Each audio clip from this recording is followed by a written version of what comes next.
Hello, my name is Dominic Underhallhouse and welcome to another episode of Moonbreaker. In today's episode I'm going to be trying something that I've been thinking about for a while and I've never really tried putting it into practice, and I want to see sort of how well this is going to work in a PvP game, and what that is actually just not playing things early on. Sounds ridiculous, but I think it might have some potential.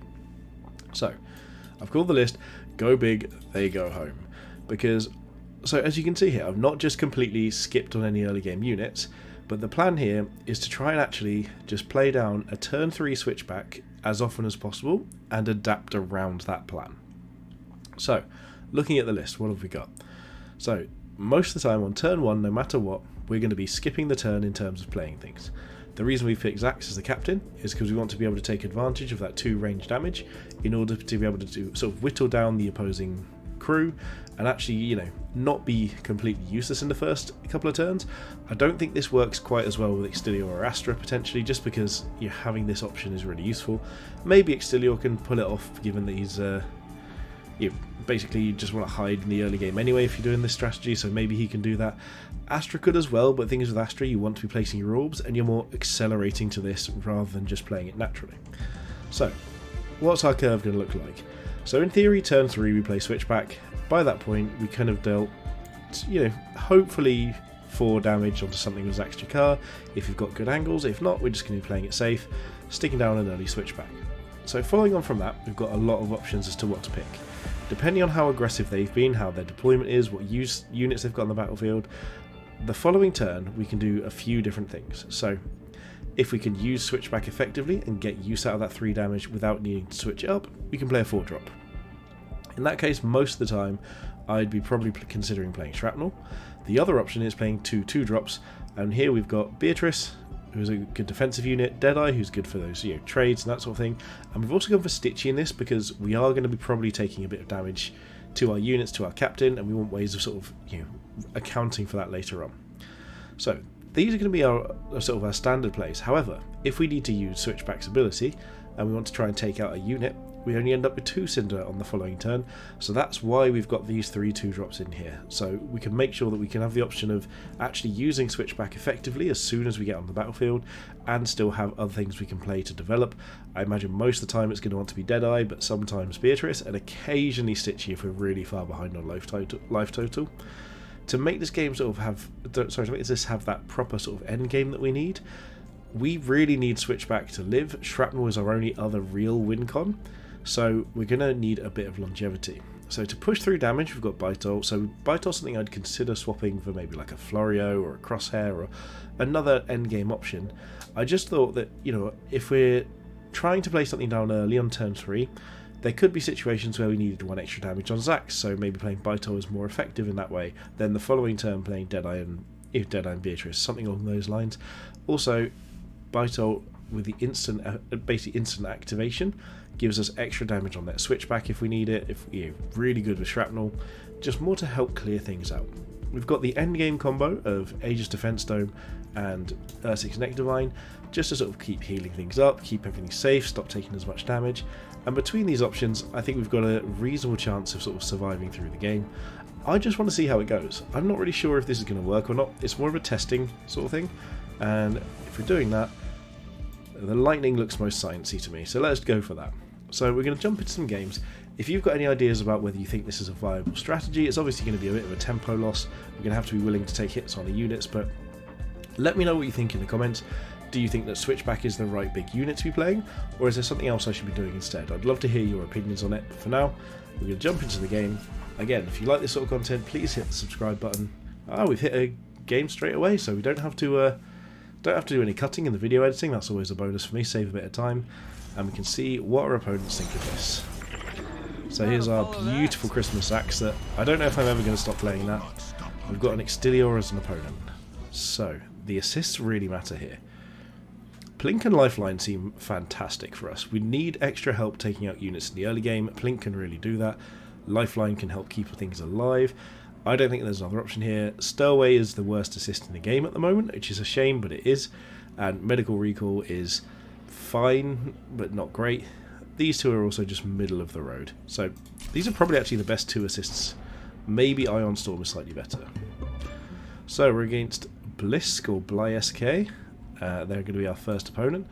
I know there was a StarCraft player called Bly, so it would be amusing if that was supposed to be SC instead of SK, but... Okay, where's our opponent going to go straight off? This looks like they're going to be playing the beginner's list, because I saw them hovering around a 1-drop, so it could just be that this is a Maximus, and they're just going to play it safe. And if it is, we're just going to take our time and not rush at all. We're going to hide behind here. We could go for a shot on this. I mean, it would make it hard for Maximus to hit us still, so there's no reason not to try. Go for one shot. We did hit it, which gets us a blink. Convenient. And then we can just hide from here. Here was a boomerang. Boomerang fish from Subnautica. I love that when that happens. It makes me very happy. Okay, so there's Extilior moving over there. I imagine Maximus moves here, hits us once or twice. Maybe this wasn't the right call, but I think it's reasonable. One of the things I didn't actually mention in the list discussion video, they could miss these. Okay, they did hit. That's good for them. It's one of the things I've been considering is with the second wind, it actually basically means that we can do the same game plan, but we can actually just deploy a 2-drop for free in there as well, or skip straight to a 5-drop, which we didn't put in the list. So, we haven't put a 5-drop down. I'm going to stick with this game plan still. We're going to try and get, there we go, just about got a line of sight here. 50-50 again. Okay, we did miss that one. That's pretty fair, to be honest. We'll gain our 2 extra cinder. And we're just going to plop Deadeye down. So maybe over here, be a bit safe again. Pass the turn. So, now we're starting to get to the point where it's going to get interesting, because next turn, we're not particularly far behind. And I'm trying to think, even with an aggressive opponent, I think we'd have held our own fairly well here, and we can still place a 6-drop next turn. So, I mean, in theory, if they play something with 6 health out, we could actually just forget the original plan, play Amplifier Bitol, and we've got 6 damage with these, and potentially 7 if we include Blink as well. So this could actually work out quite well for us here. I've really not tested much in terms of not playing units early. You know, I've really mostly been focused on keeping the units on the board, and I think part of that comes because the cheap units are so efficient that, you know, we need to find ways of there's no reason not to use them. So this is just a different approach to the game. Okay, so this does look like the beginner list. They've got 2 cinder left over. Are they going to go for the shot or not? Is this a disruptor? This would be a good disruptor one. Oh, orbital. Okay. Far less worried about orbital, especially if we can just move the game in this direction. If we get a shot onto Extilior as well, that would be fantastic. But I think for here we're just going to move one out. Oh, we can. Interesting. So we'll just take this, 62%. We missed that one, but that's fine. Do we have any more? Not going this way. So maybe here, we pop ourselves as far down as we can get while still having a line of sight. Take a shot here. Okay, good. That does mean we don't waste blink, basically. And we're going to pop down our switchback. So we're going to go here so that it can't be pulled very easily by crankbait. So just off this corner, I imagine. There we go. And now we're not going to get hit by orbital. And we've got a really solid unit here. So this can come in and deal a bunch of damage here. Now that we've actually got second wind back, we can play Shrapnel or our 2-drops again.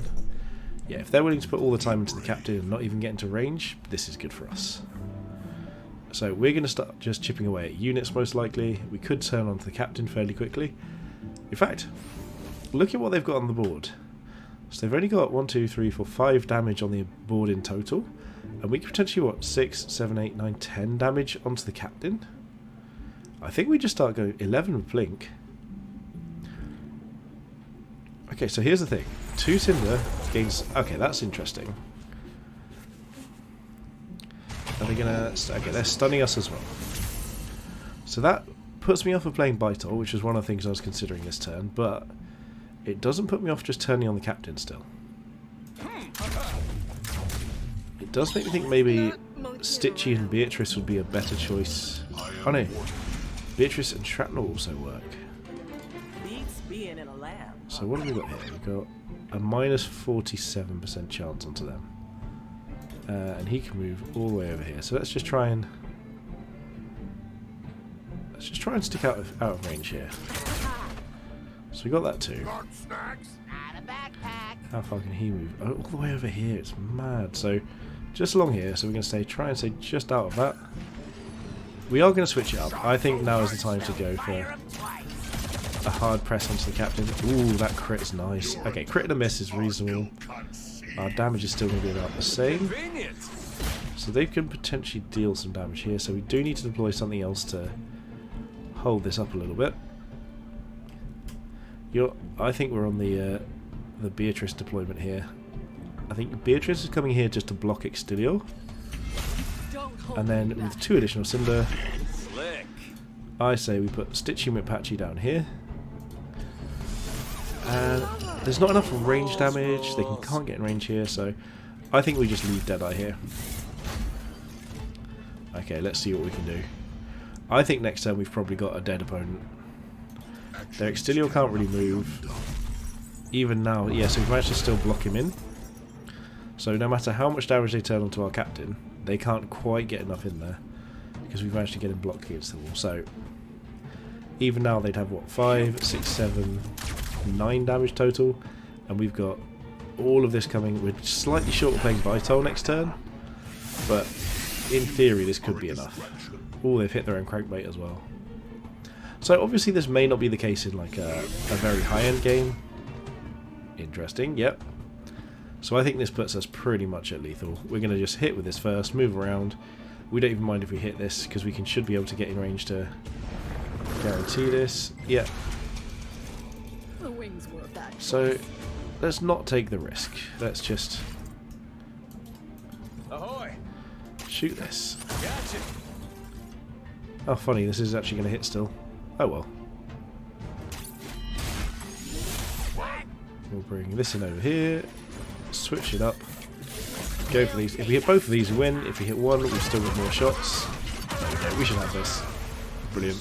So that went really well. Like, we did get caught up in there, but we had heals, we had more units to deploy, we had more damage to throw in. We had Grav Disc we didn't even use, so we could have probably cleared most of their units, but at that point, turning on the captain was the right call. Again, so that was a level 0 opponent, but this is all about just trying things out and getting used to how they work. We've nearly got Stitchy McPatchy up to that portrait as well, which is good as well. That's something I do need to do, is just working through the portraits. I might even do that for my next video as well.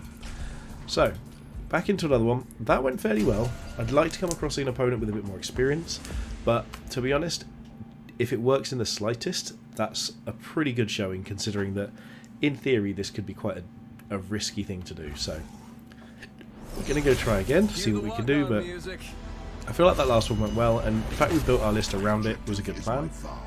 Okay, so we get a similar opponent. So here, I think Stimburst is one of the better assists at the moment, but I'm actually going to go with Stowaway and Plink. Not because I think Stowaway is great, but I think Plink is really good here. Although, actually no, Corrosive and Ironstorm saves us so much time. Like, we can use Corrosive as like a once every 3 turn Plink, which isn't ideal, but then we can also use Ironstorm to potentially buy us a lot of time. So this is going to be something that I'm a bit more comfortable with. Okay, our opponent's level 3, so it's not the same opponent as last time, but it is most likely still a fairly new player. I would be surprised if this isn't a turn 1 Maximus and then they move. It's the... okay, no movement at all here, so... we can get a line of sight onto things, but it's not a good line of sight anywhere. And what's the current line of sight? 0. What about up here? Okay, nothing either, so I'm actually just going to move over here and just pass the turn. And with the intention of basically moving back here, and then we can use our little Beatris trick to put Beatris in front here, make a little wall, make it hard for them to get an angle onto us, and then we can try and still go ahead and have all that cinder left for the following turn to still play a switchback as well. So this list seems to really favour going second, but having the option if we're going first to actually just have that presence on the board early on is good. And then there's also, you know, you've still got the option of going Deadeye into Shrapnel. I don't think anyone's particularly upset about that as a potential game plan. Okay, so we've got a 26% chance onto them, or 38, but give us a better defense. So I think we take the 38 here. Yeah, 15%. It's barely ever going to hit. We missed. What a shock. But what we can do is place Beatris down as a little wall for us. Gain our 2 cinder, get it recharging again, and pass the turn, ready to place our shrapnel down. Not shrapnel, our switchback down. I'm really liking getting these little glowing icons. I'm going to tell you, these are actually a lot more satisfying than I thought. It'd be cool if it had like different coloured name bars. I've said before that unit mastery offering different poses would be awesome. Like, I think Beatris' model offers so much in terms of a good pose. Okay, so this is actually going to deal some damage most likely to Beatris, because we can't actually get out of this. Like, look at this, there's maybe an angle here where we can, but in general, a slow unit can't get out of an orbital if it's placed directly on top of them. So that's a pretty reasonable thing for our opponent to do. Their Extilior's not really moving forwards is the thing, so we can just move back where we came from and not even be worried. If Beatris can get out and get to here safely, we're in so much of a better spot. We can just take our time, play our Switchback out, try and keep us safe from this by placing it maybe like around here. Yeah, so if we don't give Arya much of a target, only say Beatris, I think we'll be fine. Okay, so Beatris can't escape no matter what, which is unfortunate. Ahoy! So Zax should probably just shoot first. He's got nothing here to shoot at anyway. Okay, so that's an angle we can get to. So let's just go for that. Take it because we can. It doesn't hurt. Might as well. We can still use Beatris as a bit of terrain here. So Arya can move... Okay, so... Given that we're going to get hit, this is the best spot I can think of, because it also means that Maximus has to move to shoot at us. And it means that Arya might have a bit of an awkward angle to get onto Zax here. And we can just deploy our secret weapon. Big, old Switchback. So, in theory they shouldn't have any way of killing Beatris here either. It means that next turn with our 4 cinder, we're probably going to play Deadeye and Stitchy. But actually, I keep forgetting the second wind. So here I'm almost tempted to play Shrapnel and Stitchy and just start healing Beatris back up. Yeah, so we've left them no good line onto our captain, which is what we wanted here. If they stay... Yeah, they've stayed there, so actually... I mean, it's the wrong order, but that's fine. We all learn. Yeah, they're not going to get... Well, I think they've misunderstood the armor thing here, so... Without a crit, you're in trouble. Okay, yeah, perfect. So now what we can do here is we've got a couple of different options as to how to try and deal with what we've got. So funnily enough, a Scattervine would be great here, but I actually think what we might need to do... Okay, so there's Crankbait, yeah. So this also looks like the beginner's list as well. But we need to start figuring out how to take these things out without putting ourselves in a pretty bad spot. So this is going to be the minus accuracy turn on all of them. You can coward. I actually think we just send Beatris forwards, but because we're doing that, I actually want to move Zax up first. Actually, I can't necessarily do that. So let's move Beatris up to here. I want to leave a line from Zax onto their max if I can. Okay, yeah. Because if we need to, we could then grab disc. If we hit this and they stay in range, we could potentially just grab disc and shrapnel. We missed anyway, so it doesn't matter. Switchback, I think we're going to just bring over here. I think we're going to go for 2 units. We're going to try and send Switchback over here. We didn't need to use corrosive on anything. We can gain our 2 cinder. We're actually going to play Deadeye near the front. The reason for this is that this is going to help block our Switchback from getting damaged too much. And then if we play Stitchy just behind here, we can protect what is important to us, which is everything. So now we've taken out a full unit of Switchback. That's kind of what I was hoping for with this sort of list. So essentially, we're putting all of our eggs in one basket. We've spent 8 cinder on this so far, but we've killed one of their 3 cinder units outright, and they've done nothing to us. So there's a good chance this doesn't actually... Ooh, okay, that's a big mistake from them. Maximus is now dead. They can get onto our Switchback, but we can just heal it. And we can pop corrosive into... get an extra damage onto maybe all 3 of these units. Don't worry, I'll lead. Okay, they're pushing on Deadeye, are they? Interesting. I guess they did get one there, which means that if they spend all their abilities on the captain and get a good hit into it, they can actually kill it. But that also relies on one more minus 40% hit. But this was also... Okay, they did get the hit, so that's fine. They're going to hit their own... Yeah. So they've hit their own crankbait there as well. We actually were fine with that. You'll recall when we said we're putting his here, it was to save our switchback basically. So no issue with that happening whatsoever. Here comes Titonia. And now what we can do is if we can get a good shot again with Zax, this time onto their Maximus, Beatris can pop in and do her thing.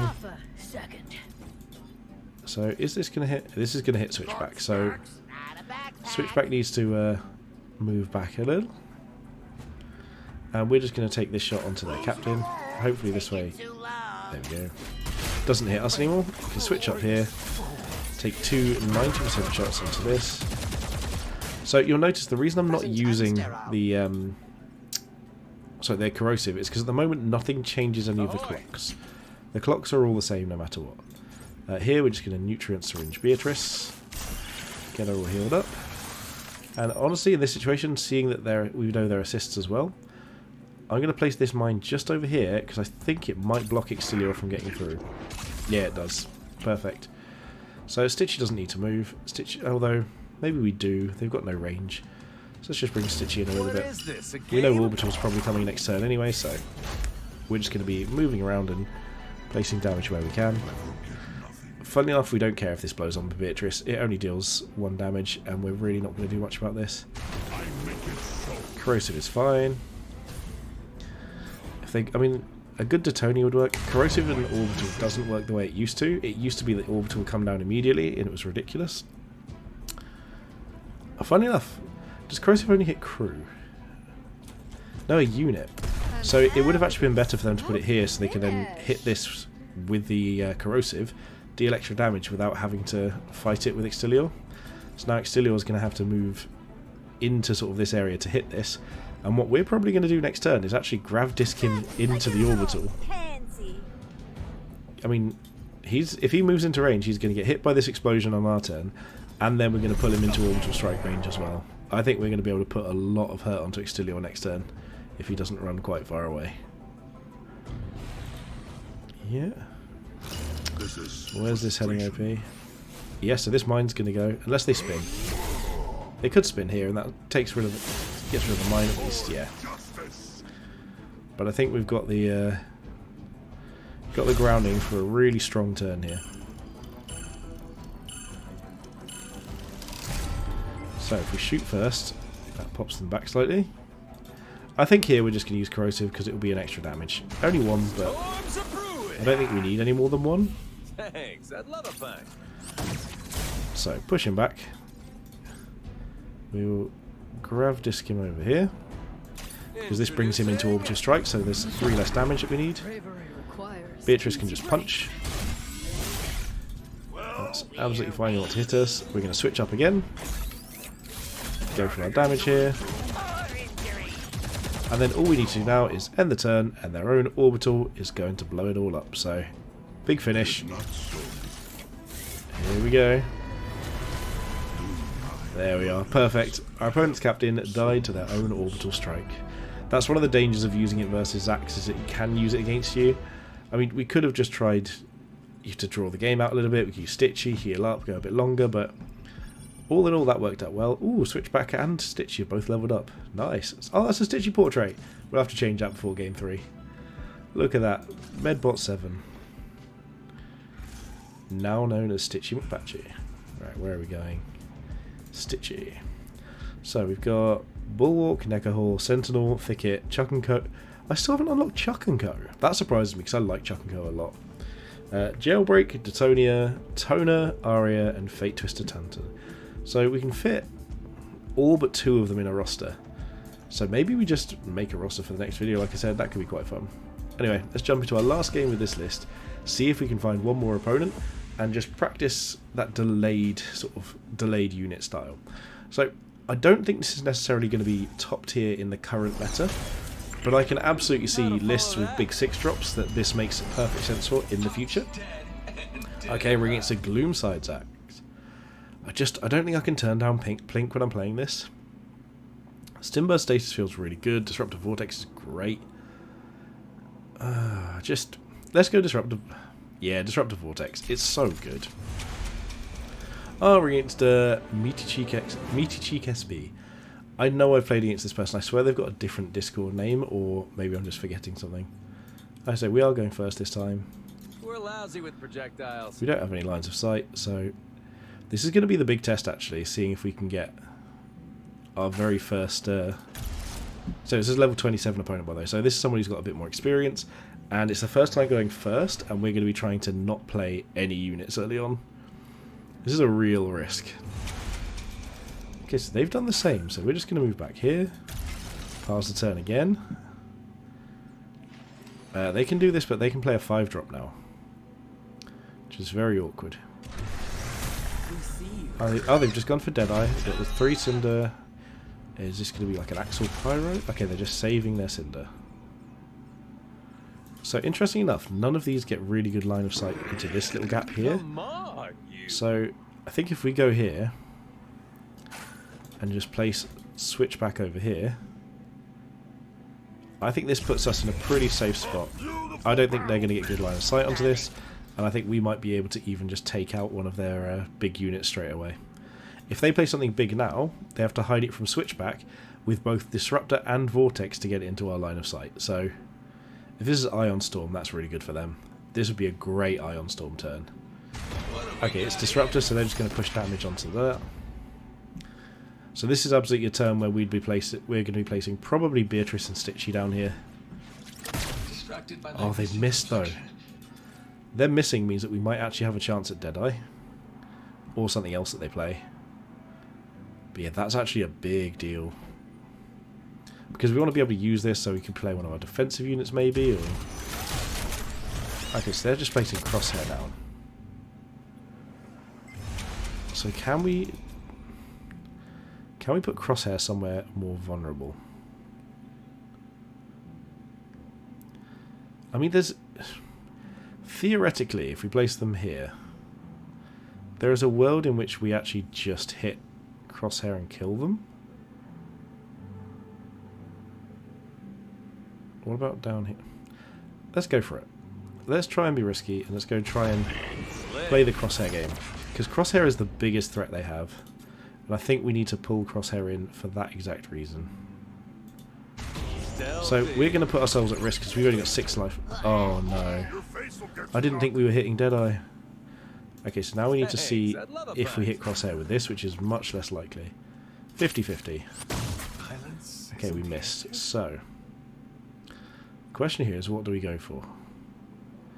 Because now we're pretty much dead if we don't hit this. So now I think we just have to go for Deadeye. And then deploy... Yeah, so we're going to try and kill Deadeye, see if we get lucky here, get the second hit. Okay, we do, which is good. That means we can pop a Beatris down over here, making it very hard for them to get line of sight. They can crit onto Beatris, but we don't mind as much if they crit a Beatris. You know, Beatris is designed to take big hits. Okay, so it was still the maximum damage they could be. So this is all good, but if we can get onto Crosshair... We're not even going to get onto Crosshair. So I think now we actually have to change our tack to just punching Zax and seeing if that works out. Yeah, oh, that's a mine. If that's a mine, yeah, about here's where you want to place it so that I can't attack through it. It does mean that we might be able to just take that as a one off 3 damage hit. Are they going to Grav Disc? If they Grav Disc away, that's bold. That's a bold use of Cinder, but they have got 5. This might be a just runaway situation. Okay, so they've got the Tyre Arsenal Crosshair Rapid Fire. I love in the pink and glowing. They're missing a glowing on that, but I suppose they're only gone for Amy's Eye.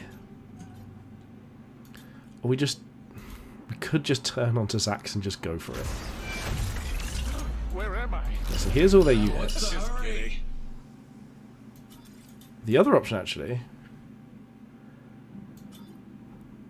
I mean, we could pull Zax into their own orb and just rapid fire and go for... What would that end up being? Potentially 2 for... The wings were a bad choice. So at the moment, this is actually in range. So I think I'm just going to push a really interesting line here. I'm going to just move this into here. I should have moved first because I thought I was going to have better line of sight. But maybe we can get one about here. Where were we? I can't read that one. Can't read the one that really matters. I think here's the best we can do. Yeah, we're just going to take this. Well, get both. Did get both, that's awesome. Yeah, let's just push it. This doesn't actually hit anyone else, so there's no point in that because we want this to explode onto their Zax. So now I think we actually just deploy... because they can rapid fire this, so let's just deploy a Deadeye. I'm used to I think taking my maybe time. just in their face? Maybe back here. Make them come for it. This is the life. And then a sleeper mine. No, because we're going to get hit by our own sleeper mine if we do. This is just, again, for science here. We're not really thinking this is our best option, but... yeah, we knew that was going to happen. Max is going to come up here. So this almost puts the pressure on them to try and just push damage onto our switchback. Because if they don't, we're just going to push them. Okay, so they're going for Deadeye here. Which I think puts us very close to just having lethal. I mean, what does it put us on? If we place a Bitol down. So that's 6, 7, 8, 9, 10. No wait, 3, 4, 5, 6.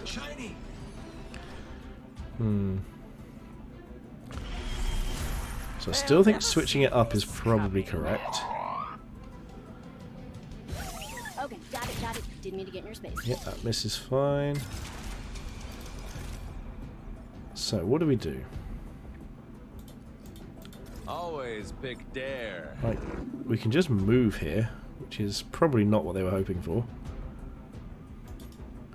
So what about this?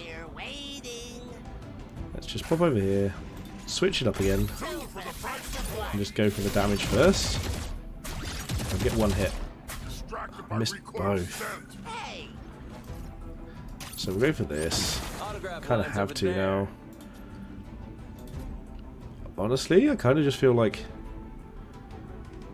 pinning this in with Shrapnel is one option. I think it's our best option. So let's just do that. What's that, And then Barry? honestly, if we can sleep a mine back here, it just makes it more inconvenient for them to do things. It's not a great mine, but we've got a lot of movement abilities next turn, so we might be able to just finish this off. We're just chasing them down, forcing them to try and deal with us, and they haven't really been able to turn on us yet. Yep, so they didn't have rapid fire. They could have moved up here rapid fire, and that might have potentially killed Shrapnel. But I'm guessing they're trying to do something else here. Maybe toss us into our own mine. Tossing us into the mine would work well, but if they miss, we're in a great spot. Okay, yeah, move down here. If they do that, we can bring this mine in next turn, though. Okay, so they're just going to try and push damage onto our switchback again. Again, not a good use of cinder, but they have got a lot of cinder.